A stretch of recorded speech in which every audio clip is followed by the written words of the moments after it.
नमस्कार दोस्तों, टूरिस्ट भूत के इस यूट्यूब चैनल पर आप सभी का स्वागत है। मैं हूं सुनील कुमार और ये कहानी मेरी जुबानी। दोस्तों, आज मैं आप लोगों के लिए खौफनाक और सस्पेंस से भरी हुई कहानी लेकर आया हूं, वो भी भूतिया ट्रेन के बारे में। ये कहानी सुनकर आप लोगों को बहुत ज़्यादा मज़ा आएगा, इसलिए आप लोग वीडियो को अंत तक ज़रूर देखें। और वीडियो शुरू करने से पहले आप सभी से एक छोटी सी रिक्वेस्ट है। अगर आप मेरे चैनल पर नए हैं तो मेरे चैनल को सब्सक्राइब कर देना और मेरी वीडियो को लाइक भी करना और दोस्तों के साथ शेयर भी करना और साथ में कमेंट भी कर देना, लिखना कि हमारी कहानी आपको कैसी लगी। तो चलिए दोस्तों, बिना समय बर्बाद किए कहानी शुरू करते हैं। ये घटना मेरे साथ पिछले साल हुई थी। मैं एक ट्रैवल ब्लॉगर हूँ और मैं अपनी नौकरी के कारण मुझे कई जगह पर जाना पड़ता है। उस दिन मुझे एक छोटे से गांव जाना था जो शहर से काफ़ी दूर था। वहां तक पहुंचने के लिए एकमात्र साधन था एक पुरानी सुनसान ट्रेन। ये ट्रेन रात्रिकाल एक्सप्रेस के नाम से जाना जाती थी। इस ट्रेन की कई डरावनी कहानियां मैंने सुनी थी, लेकिन मैंने कभी इन पर विश्वास नहीं किया। मैंने सोचा कि ये सिर्फ लोगों की कल्पना होगी। मैंने टिकट बुक किया और अपनी यात्रा शुरू कर दी। रात के समय का ट्रेन के स्टेशन पर आगमन हुआ। जब मैं ट्रेन को देखा तो ये किसी भूतिया महल से कम नहीं लग रही थी। ट्रेन की बाहरी दीवारें धूल और जाल से भरी हुई थी और दरवाजों पर जंग लगा हुआ था। ये दृश्य देखकर मेरे मन में थोड़ा सा डर समा गया, लेकिन मैंने अपनी यात्रा को जारी रखने का फैसला किया। मैं ट्रेन के अंदर घुसा और देखा कि अंदर पूरी तरीके से अंधेरा था। केवल कुछ ही बल्ब जल रहे थे और वो भी टिमटिमा रहे थे। ट्रेन में कोई और यात्री नहीं था, सिर्फ मैं और एक गार्ड था। गार्ड ने मुझे एक तरफ खींचकर धीमी आवाज में कहा, "ये ट्रेन अच्छी नहीं है, आपको नहीं आना चाहिए था।" लेकिन मैंने उसकी बातों को अनसुना कर दिया और अपनी सीट पर बैठ गया। ट्रेन के चलना शुरू किया और कुछ ही समय बाद मैं गहरी नींद में सो गया। अचानक मेरी नींद खुली और मैंने देखा कि ट्रेन रुक गई थी। मैंने बाहर झांका तो चारों ओर घना अंधेरा था। ट्रेन के दरवाजे खुल गए और एक ठंडी सी हवा का झोंका अंदर आया। मैंने देखा कि कुछ धुंधली सी आकार में ट्रेन चल रही थी। कुछ लोग ट्रेन में चलने लगे थे। उनके चेहरे साफ नहीं दिखाई दे रहे थे, बस उनकी आंखें चमक रही थी। मैंने खुद को काबू में रखने की कोशिश की, लेकिन डर की वजह से मेरे हाथ पैर कांपने लगे। अचानक उन आकृतियों में से एक मेरी तरफ बढ़ने लगी। मैं चिल्लाया, "कौन हो तुम? मुझसे दूर रहो।" लेकिन वो मेरी ओर बढ़ती गई। उसकी आंखें लाल थी और उसके मुंह से खून टपक रहा था। मेरा दिल तेजी से धड़कने लगा। मैंने अपने बैग से टॉर्च निकाली और उसे जलाने की कोशिश की, लेकिन वो टॉर्च भी नहीं जली। अब मेरी हालत बहुत ख़राब हो गई थी। मैंने ट्रेन के अगले डिब्बे की तरफ भागने का फैसला किया। जैसे ही मैं अगले डिब्बे में घुसा, वहाँ का दृश्य और भी ज़्यादा भयानक था। डिब्बे में लटकी हुई लाशें थी, उनकी आंखें खुली हुई थी और उनकी जुबान बाहर निकली हुई थी। मुझे लगा जैसे वो सब मुझे देख रहे हो। मैं तो बुरी तरह से कांपने लगा और वहाँ से बाहर निकलने का रास्ता ढूंढने लगा, लेकिन हर डिब्बे में वही दृश्य था। लाशों में खून से भरी लाशें और भयानक आवाज़। मैंने गार्ड को ढूंढने की कोशिश की, लेकिन वो दिखाई नहीं दिया। मुझे समझ में नहीं आ रहा था कि मैं अब क्या करूं। तभी मुझे महसूस हुआ कि कोई मेरे पीछे खड़ा है। मैंने मुड़कर देखा तो एक भूतिया चेहरा मेरे सामने था। उसकी आंखें लाल थी और उसने एक भयानक चीख मारी। मैं पूरी ताकत से चिल्लाया और दौड़ते हुए ट्रेन के अगले दरवाजे तक पहुंचा। दरवाजा खुलते ही मुझे बाहर एक सुनसान जंगल दिखाई दिया। मैंने बिना सोचे समझे वहां से कूदकर भागने का फैसला किया। जैसे ही मैं बाहर कूदा, मुझे एक जोर का झटका लगा और मैं बेहोश हो गया। जब मेरी आंखें खुली तो मैं एक अस्पताल के बिस्तर पर था। डॉक्टर ने मुझे बताया कि मैं कई दिनों से बेहोश था और मुझे जंगल में एक राहगीर ने देखा था। उसने मुझे उठाकर अस्पताल में भर्ती कराया। उस घटना के बाद मैंने फिर कभी उस ट्रेन की सवारी नहीं की, लेकिन आज भी जब मैं अकेला होता हूँ तो मुझे उस ट्रेन की डरावनी आवाज़ें और भूतिया चेहरे याद आते हैं। मैं जानता हूँ कि वो कोई सपना नहीं था, बल्कि एक खौफनाक हकीकत थी। आज भी लोग उस ट्रेन की भूतिया कहानी के बारे में बातें करते हैं और मैं जानता हूँ कि उन सब बातों में कुछ ना कुछ सच्चाई है। काल रात्रि एक्सप्रेस एक खौफनाक रहस्य है जिसे समझ पाना शायद कभी संभव नहीं होगा। मेरी ज़िंदगी उस हादसे के बाद पूरी तरीके से बदल गई। मैंने अपने ब्लॉक के लिए यात्रा करना बंद कर दिया था और अपने घर में ही रहना पसंद करता था। हर रात मुझे वही भयानक चेहरा और आवाज़ें सताने लगी। मैं सोने की कोशिश करता तो वो डरावनी आकृति मेरे सपनों में आ जाती। कुछ महीनों के बाद एक दिन मुझे एक अजीब सी चिट्ठी मिली। उस चिट्ठी में लिखा था कि मुझे उस गांव के पास वाले पुराने मंदिर में आना है जहां से काल रात्रि एक्सप्रेस गुजरती है। मैंने पहले तो इसे नज़रअंदाज करने का सोचा, लेकिन मन में एक अजीब सी बेचैनी थी। मैं जानता था कि आखिर उस रात के पीछे की सच्चाई क्या थी। चिट्ठी में दिए गए निर्देश के अनुसार मैं गांव पहुंचा। गांव के लोग मुझे अजीब तरीके से बात करने लगे, मानो मुझसे कुछ कहना चाहते थे पर डर के मारे चुप थे। एक बूढ़ी औरत ने मुझे मंदिर का रास्ता बताया और कहा, वहां जाने से पहले देवी की पूजा जरूर कर लेना, शायद वो तुम्हारी मदद कर सके। मंदिर पहुंचते ही मैंने देखा कि वो बहुत पुराना और जर्जर मंदिर था। वहाँ का माहौल भी अजीब था, जैसे किसी ने वहाँ लंबे समय से पूजा ना की हो। मैंने वहाँ देवी की मूर्ति के सामने सिर झुकाया और उससे अपनी सुरक्षा की प्रार्थना की। तभी मुझे मंदिर के अंदर से कुछ आवाज़ें सुनाई दी। मैंने देखा कि एक पुराना साधु वहाँ खड़ा था।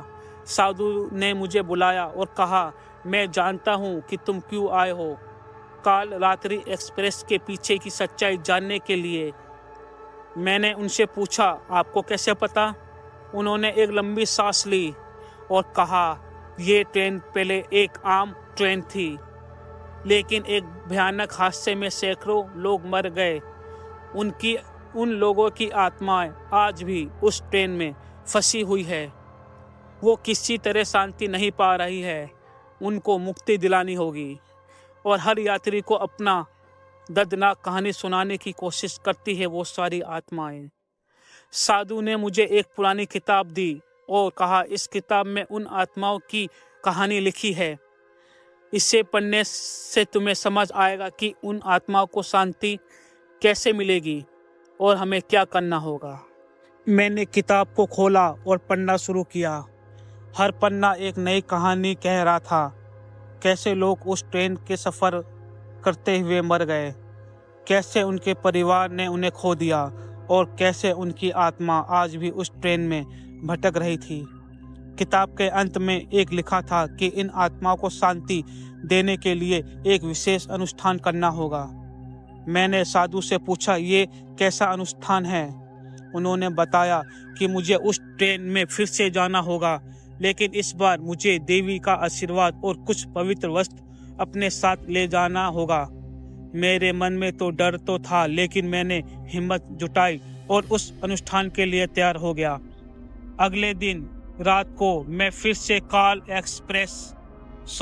काल यात्री एक्सप्रेस में बैठा। इस बार भी ट्रेन का माहौल भयानक था, लेकिन मेरे पास देवी का आशीर्वाद था। मैंने ट्रेन में प्रवेश किया और उन आत्माओं को बुलाना शुरू किया। धीरे धीरे धुंधली आकृति मेरे सामने आने लगी। मैंने अनुष्ठान करना शुरू किया और देवी के नाम का जाप किया। आत्माओं ने पहले मुझे डराने की कोशिश की, लेकिन जैसे जैसे अनुष्ठान आगे बढ़ता गया वो शांत होती गई। अंत में सभी आत्मा एक चमत्कार रोशनी में बदल गई और उन्होंने मुझे धन्यवाद दिया। उस रात के बाद मैंने फिर कभी उन आत्माओं को नहीं देखा। और ना ही सुना। काल यात्री एक्सप्रेस अब एक सामान्य ट्रेन बन गई थी। गांव वालों ने मेरी बहुत सराहना की और मुझे आशीर्वाद दिया और कहा कि मैंने उनकी बहुत बड़ी मुसीबत हल कर दी है। ये अनुभव मेरे जीवन का सबसे डरावना और अद्भुत अनुभव था। मैंने न केवल अपने डर पर काबू पाया बल्कि उन आत्माओं को भी शांति दी और गांव वालों को भी मुक्त कराया। फिर मैंने फिर से अपने ब्लॉक के लिए यात्रा करने शुरू कर दी, लेकिन उस भूतिया ट्रेन की यादें कभी नहीं भूल सका। काल रात्रि एक्सप्रेस की कहानी अब सिर्फ किताबों और लोगों की जुबान तक सीमित रह गई है, लेकिन मैंने उससे खौफनाक सफ़र का सच देखा है और भुगता भी है और जिया भी है। इस अनुभव के बाद मेरी जिंदगी कुछ हद तक सामान्य हो गई थी, लेकिन काल यात्री एक्सप्रेस की यादें मेरी जहन में गहरी छाप छोड़ चुकी थी। अब मैं उस गांव के लोगों के बीच एक हीरो की तरह बन गया था, लेकिन मैं जानता था कि सच्चाई कुछ और ही है। एक दिन मुझे एक और रहस्यमयी चिट्ठी मिली। इस बार चिट्ठी में सिर्फ एक वाक्य लिखा था, सच तक जानना चाहते हो तो साहस करो। मेरे मन में फिर से बेचैनी ने घर बना लिया था। मैं फिर से बेचैन हो उठा। कुछ और भी छिपा था जो मैं अब तक जान नहीं पाया था। मैंने सोचा कि मुझे गांव वापस जाना चाहिए और वहां के लोगों से और अधिक जानने की कोशिश करनी चाहिए। गांव पहुंचकर मैंने पहले साधु से मिलने की सोची, लेकिन मुझे बताया गया कि साधु अचानक गायब हो गया है और गांव वाले के अनुसार उसने एक रात अचानक गांव छोड़ दिया था, फिर कभी नहीं लौटा। यह सुनकर मुझे और भी अजीब लगा। मैंने फिर से बूढ़ी औरत से मिलने के लिए तय किया, जिसने मुझे पहले मंदिर का रास्ता बताया था। बूढ़ी औरत ने मुझसे कहा, साधु का जाना कोई साधारण बात नहीं है। वो जानता था कि तुम आत्माओं को शांति दिलाओगे, लेकिन उसकी असली मंशा कुछ और ही थी। मैं शौक हो गया। उसकी असली मंशा क्या थी? मैंने पूछा। बूढ़ी औरत एक गहरी सांस ली और कहा, वो आत्माओं को मुक्त नहीं कराना चाहता था और बल्कि उनकी शक्तियों का इस्तेमाल करके अपने काले जादू के लिए रखना चाहता था। जब उसे पता चला कि तुमने आत्माओं को मुक्त करा दिया है तो वो यहाँ से भाग गया। मेरे मन में अब कई सवाल उठ रहे थे। तो क्या मैंने कुछ गलत किया? मैंने डरते हुए पूछा। नहीं, बूढ़ी औरत ने कहा, तुमने सही किया, लेकिन अब तुम्हें साधु को रोकना होगा। वो जहाँ कहीं भी होगा, अब वो आत्माएं की शक्ति को पाने की पूरी कोशिश करेगा। मैंने मन मना लिया था और तय भी कर लिया था कि मैं साधु को ढूंढ लूंगा और उसके काले जादू को रोक कर उसका नाश कर दूंगा। मैंने गांव वाले से जानकारी इकट्ठी की और पता चला कि साधु एक पुराने मंदिर में छिपा हो सकता है, जो इस गांव के कुछ मील दूर एक घने जंगल में था। मैंने अपना सामान तैयार किया और उस जंगल की ओर निकल पड़ा। रात गहरी थी और जंगल घना। मुझे हर कदम पर ऐसा महसूस हो रहा था जैसे कोई मेरी निगरानी कर रहा हो। जंगल के बीच में मुझे वो पुराना मंदिर दिखाई दिया।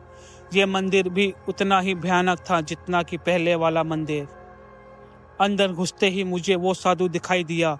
वो एक बड़ी सी मंत्र मुद्रा में बैठा हुआ था और उसके चारों ओर कई आत्माओं की धुंधली आकृति मंडरा रही थी। मैंने उसे रोकने के लिए देवी का जाप शुरू किया। साधु ने मुझे देखा और अपनी काली ताकतों से हमला करने की कोशिश की, लेकिन देवी के आशीर्वाद से मैं सुरक्षित रहा। मैंने पूरी ताकत से देवी का नाम लेकर साधु पर हमला किया। अचानक मंदिर के अंदर एक जोरदार धमाका हुआ और साधु गायब हो गया और सभी आत्माएं मुक्त हो गई और मुझे धन्यवाद देकर स्वर्ग की ओर चली गई। इस बार मैं पूरी तरीके से निश्चित था कि मैंने एक बड़ी बुराई को समाप्त कर दिया था। गांव लौटते ही गांव वाले ने मेरा स्वागत किया और मेरी बहादुरी की प्रशंसा की। मैंने खुद को फिर से सामान्य जिंदगी में ढाल लिया, लेकिन इस बार मुझे एक नई समझ मिली थी। मैंने जाना कि दुनिया में सिर्फ भूत और आत्मा ही नहीं, बल्कि कुछ ऐसे लोग भी होते हैं जो इन आत्माओं की शक्तियों का गलत उपयोग करते हैं। काल रात्रि एक्सप्रेस की वो डरावनी यात्रा मेरे जीवन का सबसे खौफनाक अनुभव थी, लेकिन इसने मुझे एक नया दृष्टिकोण और हिम्मत दी। अब मैं भी किसी नई यात्रा पर जाने से पहले पूरी तैयारी करता हूँ और हर स्थिति का सामना करने के लिए मैं तैयार रहता हूँ।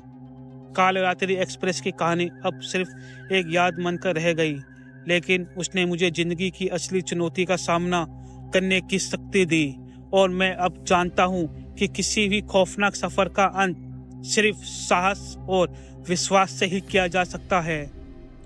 काल रात्रि एक्सप्रेस की घटना के बाद मेरे जीवन में एक नई शुरुआत हुई। मैंने अपने ब्लॉग पर इस भयानक अनुभव की कहानी लिखी जिसने इंटरनेट पर तहलका मचा दिया। लोग मेरी सराहना और तारीफ करने लगे, लेकिन मेरे मन में एक अजीब सी बेचैनी अब भी थी। मैं जानता था कि ये कहानी यहीं ख़त्म नहीं हो सकती। कुछ महीनों के बाद एक रात मेरे दरवाजे पर दस्तक हुई। दरवाज़ा खोलते ही सामने एक लड़का खड़ा था। उसकी आंखों में डर और हताश साफ झलक रही थी। उसने मुझे एक पत्र सौंपा और कहा, मेरे पिताजी ने इस पत्र को आपको देने के लिए कहा है। पत्र मैंने खोला और पत्र में लिखा था, अगर तुम सचमुच साहसी हो तो फिर से काल रात्रि एक्सप्रेस में यात्रा करो। पत्र के अंत में वही साधु का हस्ताक्षर थे। मैं समझ नहीं पा रहा था कि साधु फिर से क्यों मुझे बुला रहा है, लेकिन मैंने अपने डर पर काबू पाया और उस लड़के से पूछा, तुम्हारे पिता कौन हैं और उन्होंने ये पत्र क्यों मुझे भेजा है। लड़के ने बताया, मेरे पिता वही गार्ड थे जो ट्रेन में आपकी मदद करने की कोशिश कर रहे थे। साधु ने उन्हें बंधक बना लिया था, लेकिन वो किसी तरह भाग निकले और आपको ये संदेश भेजने के लिए कहा। मेरे मन में एक अजीब सी हलचल मच गई। मैंने लड़के से कहा, मैं उसकी मदद करूंगा। हम दोनों ने मिलकर उस गांव का रुख किया। गांव पहुंचते ही हमने पुरानी स्टेशन पर जाकर ट्रेन का इंतजार किया। रात का समय था और स्टेशन पर सन्नाटा पसरा हुआ था। कुछ ही देर में काल यात्री एक्सप्रेस आ रही थी। हम दोनों ट्रेन में चढ़ गए। ट्रेन के अंदर का माहौल अब भी भयानक था, लेकिन इस बार मैं तैयार था। मैंने देवी का आशीर्वाद लिया था और कुछ पवित्र वस्त्र भी अपने साथ रखे थे। ट्रेन चलने लगी और हम धीरे धीरे उस जंगल की ओर बढ़ने लगे जहां साधु छिपा हुआ था। ट्रेन के अंदर एक अजीब सी ऊर्जा महसूस हो रही थी। जैसे ही ट्रेन ने गति पकड़ी, चारों ओर से भूतिया आकृति उभरने लगी। मैंने देवी का जाप शुरू किया और उन आत्माओं से कहा, हम आपकी मदद करने आए हैं। आत्माओं ने हमें रास्ता दिखाया और शुरू किया। ट्रेन जंगल के बीचों बीच रुक गई और हम दोनों नीचे उतर गए। हमें वही पुराना मंदिर दिखाई दिया जहां मैंने साधु को पहले देखा था। हम मंदिर के अंदर गए और देखा कि साधु वहां एक बड़ी सी मंत्र मुद्रा में बैठा था। उसके चारों ओर भूतिया आत्माएं मंडरा रही थी। मैंने जोर से कहा, साधु, तुम्हारी काली शक्तियाँ अब तुम्हें नहीं बचा पाएगी। साधु ने अपनी आँख खोली और अपनी काली ताकत से हमला करने की कोशिश की, लेकिन इस बार मैं तैयार था। मैंने देवी का आशीर्वाद लेकर उसे रोकने की कोशिश की। लड़के ने भी हिम्मत जुटाई और हमारे साथ जुड़ गया। हमने मिलकर साधु का सामना किया। अचानक मंदिर के अंदर एक जोर का धमाका हुआ और साधु के चारों ओर की आत्मा एक चमत्कार रोशनी में बदल गई। साधु ने एक चोर की चीख मारी और वो भी रोशनी में गायब हो गया, चिल्लाते हुए। उसके बाद सभी आत्माएं मुक्त हो गई और हमें धन्यवाद देकर स्वर्ग की ओर चल गई।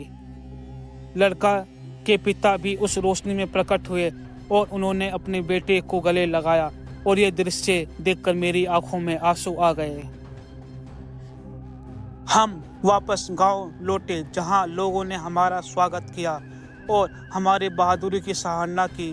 मैंने इस घटना को अपने ब्लॉग पर लिखा और लोगों को सचेत किया कि बुराई कहीं भी हो सकती है, लेकिन साहस और विश्वास से उसे हराया जा सकता है।